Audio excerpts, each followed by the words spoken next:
Hello welcome to NTV. అల్లుడు scene commercial మూవీతో తన సత్తాను చాటి ఒక రొమాంటిక్ అండ్ కామెడీ మూవీతోటి అది స్పీడ్ ఉన్నోడుగా మన ముందుకు వచ్చాడు శ్రీనివాస్. అలాగే భీమినేని శ్రీనివాస్ గారు దీన్ని డైరెక్ట్ చేశారు. వారిద్దరు కూడా మనతో పాటు స్టూడియోలో ఉన్నారు. వారికి ముందుగా కంగ్రాట్స్ తెలియజేస్తున్నాను మీ అందరి తరపు నుంచి. కంగ్రాట్స్ శ్రీ. సో ఇద్దరు పేర్లు కూడా శ్రీనివాస్. సో మిమ్మల్ని శ్రీను, మిమ్మల్ని భీమినేని గారు అని చెప్పేసి నేను పిలుస్తాను. రైట్, ముందుగా ఎలా రెస్పాన్స్ ఏ విధంగా వస్తుంది ఆడియన్స్ నుంచి మీకు? బాగుందండి, చాలా బాగుంది. అంటే ఎస్పెషల్లీ ఫ్యామిలీ ఆడియన్స్ అందరికి కూడా చాలా నచ్చింది. అంటే సెకండ్ హాఫ్ అంతా కంప్లీట్ ఫ్యామిలీ ఆడియన్స్ బాగా నచ్చింది. ఫస్ట్ హాఫ్ అంతా యూత్ కానీ సేమ్ టైం మాస్ కూడా సాంగ్స్ కానీ ఫైట్స్ కానీ మంచి అప్లాజ్ వస్తుంది. So we are very happy. I hope ఇదే పాజిటివిటీ ఇంకా 2 weeks 3 weeks వరకు కంటిన్యూ అవుతుందని వీఆర్ హోపింగ్. ఓకే, సో మీరేం చెప్తారు భీమినేని గారు? అంటే ఫస్ట్ మీరు స్టోరీ ఒక రీమేక్ ఫిలిమ్స్ అంటేనే భీమినేని గారు అని చెప్పేసి గుర్తొస్తూ ఉంటుంది. అందులో సీనుని ఎందుకు మీరు చూస్ చేసుకున్నారు? దానికి నేటివిటీకి తగ్గట్టుగా కొన్ని మార్పుల్ని కూడా చేశారు మొత్తానికి. యాక్చువల్గా నేను అదర్ లాంగ్వేజ్లో హిట్ అయ్యి మంచి సబ్జెక్టు అనుకున్న దాన్ని మన ఆడియన్స్కి అందించాలనే దీంతో రీవర్క్ చేసి మన నేటివిటీకి అనుగుణంగా మార్చి ప్రజెంట్ చేస్తాం. ఈ సబ్జెక్టు చూసినప్పుడు ఏంటంటే నేను ఇంతకుముందు మధ్యలో ఎంటర్టైన్మెంట్ సుడిగాడు చేసాం. తర్వాత కొంచెం సోల్ ఉన్న subject plus entertainment commercial values mix చేస్తే ఇది బాగా ఆడియన్స్ కనెక్ట్ అవుతుందనే నమ్మకంతో దీన్ని తీసుకుని చాలా హోంవర్క్ చేయడం జరిగింది. 3 years ఆల్మోస్ట్ కూర్చొని స్క్రిప్ట్ వర్క్ చేసి డెవలప్మెంట్స్, మ్యూజిక్ అన్నీ చేసి ప్రజెంట్ చేసాం. సో ఈరోజు థియేటర్లో చూస్తూ ఉంటే each and every dialogue response వస్తూ ఉంది. సో దానికి నేను ఫ్రెష్నెస్ కావాలనుకున్నాను. ఈ హీరో కొంచెం ఇమేజ్ ఉన్న ఆర్టిస్ట్ కాకుండా ఫ్రెష్గా ఉంటే బాగుంటుంది, సబ్జెక్టే ఎలివేట్ అవుతుంది, క్యారెక్టర్ ఎలివేట్ అవుతుందని ఫీల్ అయ్యి మా హీరో గారిని అనుకోవడం జరిగింది. సో తను కూడా 100% ఈ క్యారెక్టర్కి న్యాయం చేశాడు. సో తన energy levels, dance skills, fights ఇవన్నీ ఎనర్జెటిక్గా ఇస్తున్నాయి, mass elements. Same time soul feel ఉన్న క్యారెక్టర్ ఇది. పెర్ఫార్మెన్స్ వైజ్ చాలా కమిటెడ్గా చేశాడు తను. సో సెకండ్ ఫిల్మే ఇలా 10-15 ఫిలిమ్స్ ఎక్స్పీరియన్స్ ఉన్న హీరో లాగా అంత మెచ్యూర్డ్గా తను పెర్ఫార్మ్ చేశాడు. పర్టికులర్గా క్లైమాక్స్ పోర్షన్స్ థ్రిల్లింగ్గా ఉంటాయి, అందరికీ కనెక్ట్ అయినాయండి. అదే ఈవెన్ యాక్షన్ పోర్షన్స్లో కూడా థియేటర్లో ఆడియన్స్ రెస్పాన్స్, విజిల్స్, క్లాప్స్ అలా ఉంది. ఒక్కొక్క డైలాగ్ కూడా కనెక్టింగ్ డైలాగ్స్ ఉంటాయి అన్నమాట. సో ఆ డైలాగ్స్ అన్నిటికి కూడా క్లైమాక్స్లో మంచి రెస్పాన్స్ వచ్చింది. కంటెంట్ కరెక్ట్గా ఆడియన్స్కి రీచ్ అయింది. ఓకే, సీను బెస్ట్ కాంప్లిమెంట్ ఇచ్చారు. సెకండ్ మూవీకే ఒక 15 movies తీసినంత ఎక్స్పీరియన్స్ వచ్చిందని చెప్పేసి. అంటే ఎలా మీరు మేక్ ఓవర్ ఇదంతా సాధించడం జరిగింది? అంటే ఫస్ట్ మూవీ నుంచి ఏం నేర్చుకున్నారు, ఎలా ట్యూన్ అయ్యారు? అంటే ఏమోనండి, I did my acting course in Lee Strasberg theatre film institute in US. Okay, so proper train అయ్యి వచ్చేసాను అనమాట ఫిల్మ్ ఇండస్ట్రీకి. ఇంకా ఫస్ట్ ఫిల్మ్ వినాయక్ గారితో చేశాను, బాగా ఆయన కొట్టేశారు. తర్వాత మళ్ళీ sir is a true professional అండి. అంటే మనం ఏ మూడ్లో ఉండొచ్చు, బట్ సార్కి ఎమోషన్ ఎక్స్ట్రా చేసడంలో హీఈస్ లైక్ సూపర్ అనమాట. మనం ఇంకా ఏంటంటే వీ ఫీల్ లైక్ ఇది మనం యాక్ట్ చేస్తాడు అనిపించదు, క్యాటర్లోకి ఇన్వాల్వ్ చేయించేస్తారు. సో ఆ విషయంలో సార్కి ఐఎమ్ థ్యాంక్ఫుల్ టు హిమ్. ఇంత పర్ఫార్మెన్స్ నేను చేశానని బయటకు వచ్చిందంటే it's all because of sir. Okay, so మీరు అనుకున్న ఫలితం వచ్చేసిందా, రీచ్ అయ్యారా మొత్తానికి? ఆడియన్స్కి మేము ఏ ఎమోషన్ అయితే కనెక్ట్ అవుతుంది ఈ సబ్జెక్ట్లో అని ఫీల్ అయ్యామో అది కనెక్ట్ అయ్యిందండి. బికాజ్ ఆఫ్ మాస్ టైటిల్, ఇదేదో కమర్షియల్ ఎంటర్టైనరు, మాస్ ఎలిమెంట్స్ ఉంటాయి, ఫైట్స్, సాంగ్సే ఉంటాయి అనేది కాకుండా సో అందరు ఆడియన్స్ కనెక్ట్ అయ్యేలా ఉండాలి అనే కాన్సన్ట్రేషన్తో చేసింది. సో ఈ టైటిల్ మాస్ ఆడియన్స్కి బాగా రీచ్ అయింది. సేమ్ టైం కంటెంట్ వచ్చి యూత్, ఫ్యామిలీ ఎంటర్టైనర్ అండి. సో ఫ్రెండ్షిప్ అనేది main basic story. So friendship story youth అంతా కనెక్ట్ అవుతున్నారు. Second half emotions, family drama ఇవన్నీ కూడా ఫ్యామిలీస్, లేడీస్కి బాగా నచ్చినాయండి. పర్టికులర్గా క్లైమాక్స్ పోర్షన్స్ అయితే చాలా ఎమోషనల్గా కనెక్ట్ అవుతున్నారు. సో హాంటింగ్ ఫీలింగ్తో బయటకు వస్తున్నారండి థియేటర్స్ నుంచి. సో సీను, ఫస్ట్ మీకు స్టోరీ చెప్పినప్పుడు ఎలా రియాక్ట్ అయ్యారు? సార్ స్టోరీ చెప్పినప్పుడు దీనికి సుందర్ పాండ్యన్ ఆ మూవీ చూసారా ఫస్ట్ మీరు మూవీ చేయకముందు? చూసానండి. చూసినప్పుడు నాకు నిజంగా చాలా నచ్చిందండి. ఎస్పెషల్లీ క్లైమాక్స్ నాకు నిజంగా ఇన్స్టెంట్గా కనెక్ట్ అయిపోయాను and I really loved it. అంటే it has lot of emotion and అన్ని ఎలిమెంట్స్ ఉండేది సేమ్ టైం. యూనో యూత్కి నచ్చేది కానీ, ఫ్యామిలీస్ నచ్చే ఎలిమెంట్స్ కానీ, మంచి కమర్షియల్ ఎలిమెంట్స్ కానీ, everything is there in the film. ఇంకా సార్ చెప్పిన చేంజెస్ చెప్తే ఇంకా he made it the best. ఇంకా అంతకంటే ఇంకా the best we can't make it. So ఇంక ఇమీడియట్గా షూటింగ్. ఓకే. అండ్ ఇక మూవీ విషయానికి వస్తే ఫస్ట్ టైం మీ అల్లుడు సీనులో తమన్నాని ఒక సాంగ్ కి పెట్టారు అండ్ ఈ ఫిలిం లో కూడా తమన్నాని చూస్ చేసుకున్నారు. అది మీ చాయిసా లేదంటే భీమినేని గారి చాయిస్? నా చాయిసేనండి. ఓకే. యాక్చువల్గా సెకండ్ హాఫ్లో క్లైమాక్స్ ముందు ఒక జోష్ ఉన్న సాంగ్ అవసరం అని అనిపించింది. సో అది ఎలా చేయాలి ఏంటి అని ఆలోచిస్తున్నప్పుడు స్పెషల్ అపీరెన్స్ ఉంటే ఆడియన్స్ రియాక్షన్ బాగుంటుంది, ఇంట్రెస్ట్ క్యూరియాసిటీ రైజ్ అవుతుంది అనే ఉద్దేశంతో ఆలోచించినప్పుడు తమన్నా ఆల్రెడీ తన మొదటి మూవీలోనే చేసింది. సో తను రిపీట్ చేయడమా అది ఓకే, సెంటిమెంటల్గా అది బాగానే ఉంటుంది అనిపించింది. స్టార్ హీరోయిన్ ఆ అమ్మాయి మళ్ళీ రెండో సాంగ్ చేయడానికి యాక్సెప్ట్ చేస్తుందా, ఇవన్నీ ఉన్నాయి ఫస్ట్. సో తను కన్సల్ట్ చేసిన వెంటనే వీళ్ళిద్దరికి మంచి ర్యాపో ఉంది, ఫ్రెండ్షిప్ ఉంది, ఆల్రెడీ వర్క్ చేస్తున్నారు. సో తను మంచి డాన్సర్ అనే ఫీలింగ్ ఆ అమ్మాయికి ఉంది. సో తన కాంబినేషన్లో సాంగ్ చేస్తే ఎనర్జెటిక్గా ఉంటుంది, ఇద్దరు మంచి డాన్సర్స్ కాబట్టి అని ఫీల్ అయింది. ఆ సాంగ్ పంపించిన వెంటనే తను కూడా ఆ సాంగ్ వినేసి ఎక్సలెంట్గా ఉంది సార్, డెఫినెట్గా చేస్తానని చెప్పానంది. సో అలాగా ఆ సాంగ్ దీనిలో స్పెషల్ సాంగ్గా పెట్టాము. క్లైమాక్స్ ముందు ఏ జోష్ అయితే మనకు కావాలని ఎక్స్పెక్ట్ చేసామో ఆ జోషు 200% వర్కౌట్ అయిందండి. ఓకే. డాన్స్ లో మీరు మీ పర్ఫార్మెన్స్ అదంతా కూడా ఎనర్జీ లెవెల్స్ ఎలా మెయింటైన్ చేస్తూ ఉన్నారు? అంటే యంగ్గా ఉంటే ఆటోమేటిక్ గా ఉంటాయి అనుకోండి, బట్ అంటే డాన్స్ హైట్ గా ఉన్న వాళ్ళకి కొంచెం కష్టం అనే ఫీలింగ్ కూడా ఉంది కొంతమందికి చేయడం. సో అది ఎలా మేనేజ్ చేస్తూ ఉన్నారు మీరు? లేదండి, all your practice, you know passion. Okay. Passion towards cinema. మీరు యాక్చువల్లీ నేను US లో చాలా మంది 6.5 feet ఉండేవాళ్ళు. They'll do dance amazing. Okay. Height will never be a problem for dance. నేను నా పర్సనల్ ఫీలింగ్ అది. ఓకే. డాన్స్ అనేది you have to really me inside నుంచి రావాలి. You have to enjoy dancing. First if you enjoy dancing automatic గా energy level, enthusiasm అన్ని కనిపిస్తుంది. Right. Bhimineni గారు, మీరు ఈ సుందర్ పాండ్యన్ స్టోరీ మీదే దాదాపుగా 3 years స్పెండ్ చేశారు కదా. సో అంత టైం ఎందుకు దీని మీద మీరు స్పెండ్ చేశారు? ఏ వర్క్ మీద మీరు కాన్సన్ట్రేట్ చేశారు మెయిన్గా? అంటే బేసిక్ స్టోరీ వచ్చి కొంచెం రాగా ఉంటుంది, ఎమోషన్స్, రియలిస్టిక్ అప్రోచ్ వాళ్ళు తమిళియన్స్ లైక్ చేస్తారు వాళ్ళ నేటివిటీకి సంబంధించినంత వరకు. సో అది ఆల్రెడీ కన్నడలో కూడా రీమేక్ చేశారు, అక్కడ 100 days ఆడిందండి. సో నేను అనుకుంది ఏంటంటే మన ఆడియన్స్ కనెక్ట్ కావడానికి క్లైమాక్స్, సోలు డెఫినెట్గా వర్కౌట్ అవుతుంది. సేమ్ టైము మిగతా 2 hours ఏదైతే ఉందో దాన్ని ఎంటర్టైనింగ్గా, ఎనర్జెటిక్గా చెప్పాలి, సాంగ్స్ తోటి, కామెడీ తోటి ఫిలప్ చేసి. సో దట్ అది మేము చేసిన చేంజెస్, బెటర్మెంట్స్ డెఫినెట్గా వర్కౌట్ అయినాయి. ఆ థియేటర్లో రెస్పాన్స్ చూస్తున్నప్పుడు ఫస్ట్ హాఫ్ అంతా చాలా హిలేరియస్గా ఎంజాయ్ చేశారు. సెకండ్ హాఫ్ ఎంటర్టైన్మెంటు మిక్స్డ్గా వస్తుంది, ఫ్యామిలీ డ్రామా, సెంటిమెంట్స్, ఎమోషన్స్ ఇవన్నీ.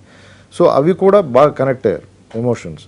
సో ఈ 3 years వర్క్ చేయడానికి కారణం ఏంటంటే సాటిస్ఫాక్టరీగా రిఫైన్ చేస్తూ స్క్రిప్ట్ సాటిస్ఫాక్టరీగా వచ్చే వరకు వర్క్ చేసామండి. సో అలాగే 2-3 ఛాయిస్లు అనుకోవడం ఆర్టిస్టులు, హీరో సైడు. సో ఫైనల్గా బాబు దగ్గర లాంచ్ అవ్వడం, అలా ప్రాజెక్టు స్టార్ట్ అయిందనమాట. సీను, మొత్తానికి ఈ క్లైమాక్స్ లో కొంచెం కష్టపడ్డట్టుగా అనిపిస్తోంది. ఏంటి, ఎందుకని కష్టంగా అనిపించింది? ఆ ఎమోషన్ ని క్యారీ చేయడంలోనా ఏంటి ఇదంతా? లేదు, you know climax heart of the film. Okay. You know చాలా ఎమోషనల్ లెవెల్ చాలా హై ఉంటుంది. అంటే ఇంకా పీక్, ఇంకా మీకు ఇంకా అంతకంటే పీక్ నాకు తెలిసి అంతకంటే హై టెంపోని మీరు పెంచలేరు.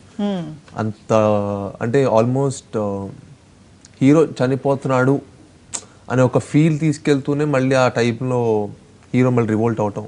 You know very good action. అంత హైగా ఉండటం వెరీ నైస్. అండ్ అంత బాగా చేశానంటే సార్ హెల్ప్ తోటే అది సాధ్యమైంది. ఎందుకంటే ఆయన నాలో నుంచి ఎక్స్ట్రాక్ట్ చేసుకున్నారు కాబట్టి నేను అలా బాగా చేయగలిగాను. సో ఇట్స్ టఫ్ అండి, అంటే it's heart of the film కాబట్టి we really work very hard, not only me, everybody, okay the whole team worked hard for climax. Okay. So ఈ మూవీలో వచ్చేసి మీరు లవ్ చేయడానికి ప్రిపేర్ అవ్వడం, ఆ తర్వాత మీ ఫ్రెండ్స్ మిమ్మల్ని వెనక్కి లాగుతూ ఉండడం, సో ఈ మూవీ అంతా కూడా అలా గడుస్తూ ఉంది. ఇందులో ఫన్నీ ఇన్సిడెంట్స్ కానీ మీకు బాగా నచ్చి ఇది బాగా ఎక్స్ప్రెస్ చేశాను ఈ సీన్ని అని చెప్పేసి అనిపించే సీన్ ఏదైనా? ఏం లేదండి, నిజంగా ఫస్ట్ హాఫ్ అంతా థరోగా చాలా ఎంటర్టైనింగ్ ఉంటుంది. శ్రీనివాస్ రెడ్డి గారి కూడా కామెడీ కానీ, అంటే మీకు థియేటర్లో ఇప్పుడు ఆడియన్స్ రెస్పాన్స్ చూస్తుంటే నేను మెయిన్ థియేటర్లో చూసాను సంధ్యాలో. ఓకే. అసలుకి దే లాఫింగ్ అంటే ఇంకా మీకు ఏంటంటే ఫ్రెండ్స్ మధ్య జరుగుతూ ఉంటుంది కదా, చాలా ఫ్రెష్ గా, అంటే సీన్స్ కూడా చాలా ఫ్రెష్ గా ఉంటాయి. మీ general routine Telugu format, Telugu ఏదో ఫోర్స్డ్ కామెడీ కాదు అది. జనరల్ గా ఒక హీరో ఫ్రెండ్ ట్రై చేస్తూ ఉంటాడు అమ్మాయికి, సో ఆ ప్రాసెస్ లో జరిగే ఒక ఎంటర్టైనింగ్ సీన్స్ చాలా బాగుంటాయి. Okay, right. భీమనేని గారు, కామెడీ అంటే మనం డైలాగ్ డెలివరీ చేయడంలో కావచ్చు, అతను చెప్పినట్టుగాను వాటన్నిటిని కూడా మనం తీసే విధానంలో ఉంటుంది. సో మీరు ఏ విధంగా డైరెక్ట్ చేసినప్పుడు ఎలాంటి కేర్ తీసుకున్నారు, దానికి సంబంధించి ఏం చెప్తారు? మెయిన్ కామెడీ అనేది సిచ్యుయేషన్లోంచి పుట్టినప్పుడు ఎంటర్టైన్మెంట్ ఎక్కువ వస్తుందండి. సో బాడీ లాంగ్వేజ్ కానీ ఇవన్నీ స్కోప్ ఉంటుంది అన్నమాట, పెర్ఫార్మెన్స్కి స్కోప్ ఉంటుంది. సిచ్యుయేషన్లో కామెడీ ఉంటుంది, సేమ్ టైం డైలాగ్ టైమింగ్లో కామెడీ ఉంటుంది. సో ఇవి మనకి ఎక్కువ నవ్వును తెప్పిస్తాయి అన్నమాట.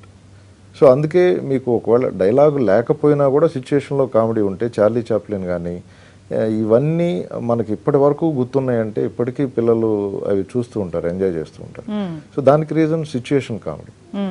సో ఆ సిచ్యుయేషన్ కామెడీ ఎప్పుడూ పండుతుందండి. సో నేను దాన్ని బిలీవ్ చేస్తాను. అందుకనే ప్రతి సీన్లోనూ కామెడీకి తప్పకుండా కాన్సెప్ట్ ఉండేలా చూసుకుంటాను. ఏదో డైలాగులో మాత్రమే కామెడీ ఉంటే అది కొంతమందికి వినిపించవచ్చు, అర్థం అవ్వచ్చు, అర్థం కాకపోవచ్చు. బట్ సిచ్యుయేషన్లో కామెడీ ఉంటే బాడీ లాంగ్వేజ్లోనూ సిచ్యుయేషన్లోనూ నవ్వు వస్తుంది మనకి. ఓకే, అంటే ఒక కమర్షియల్ మూవీ తీసిన అతన్ని మీరు వెంటనే ఒక రొమాంటిక్గా లేకపోతే ఒక కామెడీ ఈ వ్యూలో చూపించడం అంటే ఒక డే స్టెప్ తీసుకున్నట్టే. అంటే మీరు దేన్ని బేస్ చేసుకున్నారు? తను మాత్రం చాలా కాన్ఫిడెన్స్గా కనిపిస్తూ ఉన్నాడు, నేను ఏదైనా చేసేయగలను అని చెప్పేసి. ఒకటండి, యాక్చువల్గా ఇది కమర్షియల్ మూవీ అనండి, మంది కూడా 200% కమర్షియల్ మూవీ. అలాగే కమర్షియల్గా ఉంటూనే సోల్ ఉన్న ఫిల్మ్ అండి. జనరల్గా మీరు డిఫరెంట్ ఫిలిమ్స్, సోల్ ఉన్న ఫిలిమ్స్ సపరేట్గా దొరుకుతాయి మీకు, అలాగే కమర్షియల్ ఫిలిమ్స్ సపరేట్గా దొరుకుతాయి. బట్ రెండు ఒకటిగా బ్లెండ్ అయి ఉన్న ఫిల్మ్ ఇదండి. సో మీకు కావాల్సిన commercial regular commercial format ingredients దీనిలో ఉంటూనే మిమ్మల్ని ఎంటర్టైన్ చేస్తూనే ఒక మంచి కథని ఆ టీడీఎస్నెస్ లేకుండా చెప్పడానికి ప్రయత్నం చేసాం అనమాట. రైట్. అండ్ ఈ మూవీలో వస్తే సాంగ్స్ అన్ని సూపర్ ఉన్నాయి అండ్ ఫైట్స్ కూడా ఎక్స్ట్రాడినరీ ఉన్నాయని చెప్పేసి చెప్తూ ఉన్నారు. సో నీకు నచ్చిన సాంగ్ ఏంటి ఇందులో? నాకు చిన్నప్పుడు చాలా అన్ని సాంగ్స్ చాలా నచ్చాయండి. అంటే చాలా కష్టపడతాం కాబట్టి every song is like really మన హార్ట్కి చాలా క్లోజ్ ఉంటుంది. బట్ ఇంకా ది బెస్ట్ చెప్పాలంటే ఇంట్రొడక్షన్ సాంగ్ అని, ఇంటర్వెల్ బిఫోర్ వచ్చి బెల్లంకొండ సాంగ్ అని, తమ్మన తీసిన bachelor song, and these 3 will be my all time favourites. Okay. And even అంటే చెప్పాలంటే అలా ఒకటే కాదండి, ఈవెన్ ఫారెన్ సాంగ్ మేము చేసాం, ఎక్స్క్లూజివ్ లొకేషన్స్ లో షూట్ చేసాం, melody song, and it came out really well. So చెప్పాలంటే అన్ని నచ్చుతాయి.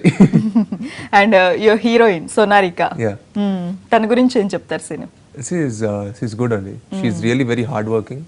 అంటే ఈ ఫిల్మ్ చాలా కష్టపడింది తను, ముందుగా తన డైలాగ్స్ అన్ని ప్రిపేర్ అవ్వటం, ఆన్ సెట్ కూడా వచ్చి, బికాస్ తనకు ఒక లాంగ్వేజ్ ఒకటి ప్రాబ్లం ఉండేది, but she's very camera friendly because తను ఆల్రెడీ టీవీ షో చేసింది, Hindi TV show, almost 3 years experience ఉంది. So job very well. But and she's having good, sure super future ఉంటుంది తనకి. Sonarika is your option or Bheemaneni garu? Bheemaneni sir. అంటే మా sir కూడా ఒక 20-30 మంది అమ్మాయిలు ఆడిషన్ చేశారు. హీ వాజ్ నాట్ ఎక్కడ సాటిస్ఫాక్టరీ అవ్వలేదు సార్. లాస్ట్ కి సోనారికని ఎప్పుడైతే హరహర మహాదేవ్ ఆ టీవీ షో ఎపిసోడ్ చూసారు ఒక 4-5 చూడంగల్, సార్ కి మన రోల్ చాలా యాప్ట్ అనిపించి ఇంకా we have zeroed her. Okay. And music దీని గురించి ఏం చెప్తారు భీమనేని గారు మీరు? నా సినిమాల్లో అన్ని సినిమాల్లో మ్యూజిక్ మీద ఎక్కువ కాన్సన్ట్రేట్ చేస్తాను. అలాగే అవుట్పుట్ కూడా మంచి హిట్స్ ఉన్నాయి మ్యూజికల్గా. సో దీనిలో కూడా అలాగే సేమ్ ఎఫర్ట్ పెట్టి వాటన్నిటికంటే బెటర్ సాంగ్స్ ఇవ్వాలని చేసిన సాంగ్స్ ఇవి. సో అనుకున్నట్టుగానే ఆడియో సూపర్ హిట్ అయింది, ప్లాటినం డిస్క్ అయింది, రివ్యూస్ అన్నీ కూడా చాలా బాగా వచ్చినాయి. అవి ఈరోజు మనకి సినిమాకి కూడా బాగా ప్లస్ అయినాయి. ఏదో ఆడియో మాత్రం బాగుండాలి అని అనుకోకుండా ఆడియో కంటే పిక్చరైజేషన్ బాగుండాలి, సినిమాలో చూస్తున్నప్పుడు ఇంట్రెస్టింగ్గా ఉండాలి అని. ఎందుకంటే సినిమాలో సాంగ్స్ అనేవి గ్యాప్ ఫిలపింగ్స్ లాగానో స్పీడ్ బ్రేకర్ లాగానో ఉండకూడదు. ఎందుకంటే ఆ సాంగ్ రాగానే దీనిలో స్టోరీ ఏముండదు కదా, మనం బయటకు వెళ్ళి రావచ్చు అని ఫీల్ అవుతుంటారు జనరల్గా. అలా కాకుండా ఎవ్రీ ఫ్రేమ్ ఎనర్జెటిక్గా ఉండాలి. అది ఎదర్ డ్యాన్సెస్ ఆర్ కాస్ట్యూమ్స్ కానివ్వండి, సెట్స్ కానివ్వండి. సో వీటన్నిటిలో అపీరెన్సు, లుక్, ఆన్ స్క్రీన్ సాంగ్ పడగానే మనకి అరెస్టింగ్గా ఉండాలి. సో ఇది కదలకూడదు ఇక్కడి నుంచి అని కూర్చోబెట్టేటట్టు ఉండాలి. సో అలాగా వర్క్ చేసి ఎవ్రీ సాంగు ది బెస్ట్ ఇవ్వడానికి ట్రై చేసాం.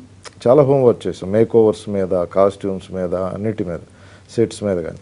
సో దానికి మా డ్యాన్స్ మాస్టర్స్, అలాగే మా cameraman, art director, music director, వీళ్ళందరి కంట్రిబ్యూషన్ ఉంది. సో ఆ అవుట్పుట్ వచ్చిందంటే ఈరోజు పెద్ద హీరోల రేంజ్కి సాంగ్స్ పిక్చరైజేషన్ ఉంది, ప్రొడక్షన్ వాల్యూస్ బాగున్నాయి, క్వాలిటీగా ఉంది సినిమా అని అంటున్నారంటే దానికి రీజన్ టీం వర్క్ అని. నాన్నగారు సినిమా చూసారా? చూసిన తర్వాత ఎలాంటి కాంప్లిమెంట్స్ ఇచ్చారు, ఏం చెప్పారు చూసిన వెంటనే? చాలా హ్యాపీ ఫీల్ అయ్యారండి. అంటే డాడీ 2 days బ్యాక్ రిలీజ్ కానీ 2 days బ్యాక్ ముందే ల్యాబ్లో చూశారు. ల్యాబ్ చూసి వాజ్ వెరీ వెరీ హ్యాపీ. అంటే నేను చాలా చాలా బాగా పర్ఫామ్ చేశాను, ఫస్ట్ ఫిల్మ్ కంటే ఈ ఫిల్మ్లో బాగా ఇంప్రూవ్ అయ్యాను అన్నారు. So that is a huge compliment for me. Okay. And అమ్మగారు చూస్తూ ఉంటారా సినిమాలో? తను చాలా ఎమోషనల్ అయిపోయారు. Okay. Mom was very emotional. అంటే షీ వాజ్ లైక్ చాలా బాగున్నారు ఈ సినిమాలో అన్నారు. సో ఆ కాంప్లిమెంట్ చాలు. Okay, fine. అండ్ బిమ్నిన్ గారు, మీ వరకు వస్తే ఎందుకు బిమ్నిన్ గారు ఓన్లీ రీమేక్ ఫిలిమ్స్కి మాత్రమే స్టిక్ ఆన్ అయిపోయారు? ఒక్క మూవీ మాత్రమే మీరు డైరెక్ట్ మూవీ చేశారు, ఆ తర్వాత మిమ్మల్ని ఎందుకని మేము డైరెక్ట్ మూవీస్లో చూడలేకపోతూ ఉన్నాం మీరు డైరెక్టర్గా? అంటే నేను ఇంతకుముందు చాలాసార్లు చెప్పానమ్మా దీని గురించి. నాకేంటంటే ఫస్ట్ ఫిలిము సోమస్తు సినిమా ఎడిటర్ మోహన్ గారు బ్యానర్లో చేశాను, డైరెక్టర్గా ఇంట్రడ్యూస్ చేసింది ఆయన. సో అది రీమేక్ మూవీ కావడం, ఫర్దర్ ఆఫర్స్ అన్నీ అలాగే రావడం, కంటిన్యూస్గా సుస్వాగతం, శుభాకాంక్షలు, సూర్యవంశం, ఇవన్నీ రీమేక్స్ కావడం, వాటిలో నా ట్రాక్ రికార్డ్ బాగుండటం వల్ల ఒక స్టాంప్లా పడిపోయింది, రీమేక్స్ బాగా చేస్తాడు. సో దట్ అలాగా కంపల్షన్ అయిపోయింది. ఫర్దర్గా నాకు కూడా ఏంటంటే అదర్ లాంగ్వేజెస్లో మంచి స్టోరీ ఉన్నప్పుడు చూసినప్పుడు ఒక టెంప్టేషన్ ఉంటుంది, దాన్ని మన ఆడియన్స్కి ఎందుకు చెప్పకూడదు అనే దాంతో ఆ సబ్జెక్ట్ని తీసుకొచ్చి ఇక్కడ మన ఆడియన్స్కి బెటర్మెంట్స్ చేసి చేయడం జరుగుతూ ఉందన్నమాట. రైట్. బట్ ఐ థింక్ చాలా కష్టం కూడా అండి. మీకు జనరల్గా ఇప్పుడు డైరెక్ట్గా ఫిల్మ్ చేయాలంటే ఇంకా చాలా ఈజీ. అంటే వీళ్ళు హ్యావ్ ది స్క్రిప్ట్ అండ్ మీరు ఎలా తీసినా జనాలు దే గోనా యాక్సెప్ట్. మీకు ఆడియోకి వర్షన్ ఉంటుంది, అదే ఫ్లేవర్ మళ్ళీ మన తెలుగు ఆడియన్స్కి తేవాలంటే it is much bigger task. అందుకే సార్ని రీమేక్ స్పెషలిస్ట్ అంటారు. రైట్ సీను. అండ్ మీ విషయానికి వస్తే మీ డ్యాన్స్ చూసినప్పుడు నిజంగా దేంతో కూడా కంపేర్ చేయలేము, అంత స్పీడ్ ఉంది మీ డ్యాన్స్లో. అందుకే సార్ టైటిల్ అలా పెట్టేసి. రైట్. సో ఎవరిని చూసి ఇన్స్పైర్ అయ్యారు మీరు? అలా అంటే వీళ్ళలా నేను డ్యాన్స్ చేయాలి అని చెప్పేసి చిన్నప్పటి నుంచి అలా ఒక కోరిక ఏదైనా ఉందా? డాన్స్లో అంటే definitely Chiranjeevi garu, Hrithik Roshan will always be my inspiration. Okay. I think అంటే ఏమో చిన్నప్పటి నుంచి we have seen them. No ఇంకా వీ ఫీల్ లైక్ మనం ఇప్పుడు ఈ జనరేషన్కి ఇంకా వీ హ్యావ్ టు ఇంకా బాగా చేయాలి, ఇంకా కష్టపడాలి. వాళ్ళే అంత కష్టపడినప్పుడు మనం ఇంకెంత కష్టపడాలి. సో అదొకటే నా మైండ్లో ఉంటుంది. So always Chiranjeevi garu and Hrithik Roshan will be my favourites and they will be my inspiration for dance. Okay. And next వచ్చేసి ఇప్పటి వరకు నెక్స్ట్ మూవీస్ వచ్చినప్పుడు ఇలాంటి మూవీస్ ఉంటే వాటిల్లో యాక్ట్ చేయాలి, రోల్స్ స్పెసిఫిక్గా ఏదైనా మీకు ఇంట్రెస్ట్ ఉందా? అంటే యాక్చువల్గా అయితే నాకు ఎక్కువ యాక్షన్ ఫిల్మ్స్ అంటే ఇష్టం. అంటే most I think will do action film next. Okay. So next projects ఏంటి, సైన్ చేశారా ఇప్పటి వరకు? యా అండి, నెక్స్ట్ బోయపాటి సినిమా గారి ఫిల్మ్ చేస్తున్నారండి. ఏప్రిల్లో షూటింగ్ స్టార్ట్ అవుతుంది. Abhishek pictures is producing the film. Okay. So yearly ఒక 2 మూవీస్ 3 మూవీస్ వరకు ఎక్స్పెక్ట్ చేయొచ్చా మీతోటి? ఇయర్ నుంచి డెఫినెట్లీ అండి. ఇంకా Okay. ఇయర్ నుంచి there won't be any speed breaker. And Bheemaneni garu, మీ వరకు వస్తే మీరు ఏం చేస్తున్నారు? నెక్స్ట్ ప్రాజెక్ట్స్ ఏమున్నాయి? మళ్ళీ రీమేక్ లోకే వెళ్తున్నారా? ఇంకా ఏం స్టడీ అదే చేస్తున్నారు? నాకు ఇంకా క్లారిటీ లేదమ్మా. ఏదైనా ఇన్స్పైరింగ్ స్టోరీ అనిపిస్తే నేను ఒకసారి ఒకే దాని మీద కాన్సన్ట్రేట్ చేసి 100% దాని మీద పెట్టి వర్క్ చేయాలనే టైపు. సో ఇప్పటిదాకా వేరే ప్రాజెక్ట్ గురించి కానీ దీని గురించి కానీ ఏం ఆలోచించలేదు. సో దీన్ని 100% పెట్టి ఎఫర్ట్ పెట్టి చేశాను. ఇది ఆడియన్స్ ఫుల్ హ్యాపీగా సక్సెస్ ఎంజాయ్ చేస్తున్నారు. ఈ సక్సెస్ నుంచి బయటకు వచ్చాక ఫర్దర్గా ఏం చేయాలనేది ఆలోచిస్తాను. ఓకే. అండ్ మీ విషయానికి వస్తే, సో మొత్తంగా మూవీని ఇప్పుడే చెప్పారు సక్సెస్ ఎంజాయ్ చేస్తున్నారు, మీరు కూడా ఎంజాయ్ చేస్తున్నారు. నెక్స్ట్ వెకేషన్ ఎక్కడైనా ప్లాన్ చేసుకున్నారా లేదంటే ఇక్కడే ఉన్నారా? ఏదో ప్లాన్ చేయాలి. ఈ ఫిల్మ్ చాలా కష్టపడ్డాను జెన్యున్ గా. Okay. Whatever we are happy with the result, whatever it మాకు వచ్చిన రిజల్ట్ ఏదైనా నాకు హ్యాపీయే. So I will take a good break. Right Seenu, thank you అండి భీమనేని గారు, థ్యాంక్ యూ వెరీ మచ్ అండి. మొత్తానికి మీ స్పీడ్ ఇలానే కంటిన్యూ అవ్వాలని, మొత్తానికి 2-3 సినిమాలతో మమ్మల్ని అలరించాలని మనస్ఫూర్తిగా కోరుకుంటున్నాం. Thank you. All the Thank you best. so much. Thank you so much. ఇది వాళ్ళ special discussion. Stay with us.